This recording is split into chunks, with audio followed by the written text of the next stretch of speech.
Friends, south ఆఫ్రికాతో జరిగిన 5th T20 గెలవడం ద్వారా ఇండియా సిరీస్ గెలిచింది కదా. ఆ మ్యాచ్ గురించి ప్రస్తావన రాగానే ఎవరు గుర్తొస్తారు? హార్దిక్ పాండ్యా. ఆ మ్యాచ్లో తను ఏం చేశాడు? ఇండియా తరపున T20లలో సెకండ్ ఫాస్టెస్ట్ హాఫ్ సెంచరీ నమోదు చేసుకున్నాడు. అలాగే ఇండివిజువల్గా 2000 రన్స్ కూడా పూర్తి చేసుకున్నాడు. ఫైనల్గా మ్యాన్ ఆఫ్ ది మ్యాచ్ గెలిచాడు.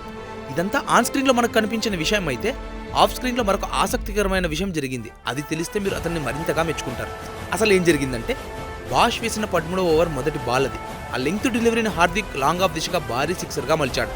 ఆ షాట్ ఎంత పవర్ఫుల్గా, ఎంత స్పీడ్గా వెళ్ళిందంటే, నేరుగా వెళ్ళి పాపం అక్కడ డ్యూటీలో ఉన్న కెమెరామెన్ భుజానికి బలంగా తాకింది.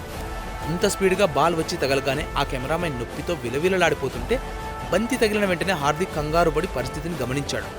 మ్యాచ్ ముగిసిన తర్వాత హార్దిక్ స్వయంగా ఆ కెమెరామెన్ వద్దకు వెళ్ళి అతని యోగక్షేమాలు అడిగాడు. మామూలుగా అయితే ఎవరైనా ఏం చేస్తారు? దూరం నుండినే సారి చెప్పి వెళ్ళిపోతారు కదా. కానీ మన హార్దిక్ మాత్రం బౌండరీ దాటి వెళ్ళి ఆ కెమెరామెన్ గట్టిగా హగ్ చేసుకొని, ఏం పర్లేదు నేనున్నాను కదా అన్నట్టు భుజం తట్టి సొంత మనిషిలాగా ఐస్ ప్యాక్ పెట్టి సహాయం చేయడమే కాకుండా కౌగిలించుకొని ఓదార్చాడు. నిజంగా మనిషికి దెబ్బ తగిలినప్పుడు వచ్చే నొప్పి కన్నా ఎదుటి వాళ్ళు చూపించే ప్రేమ వల్ల ఆ పెయిన్ తగ్గిపోతుంది అంటారు కదా. ఇక్కడ అదే జరిగింది. లాస్ట్కి ఆ కెమెరామెన్ నవ్వు చూసారా? అది చాలు హార్దిక్ గ్రేట్నెస్ ఏంటో చెప్పడానికి.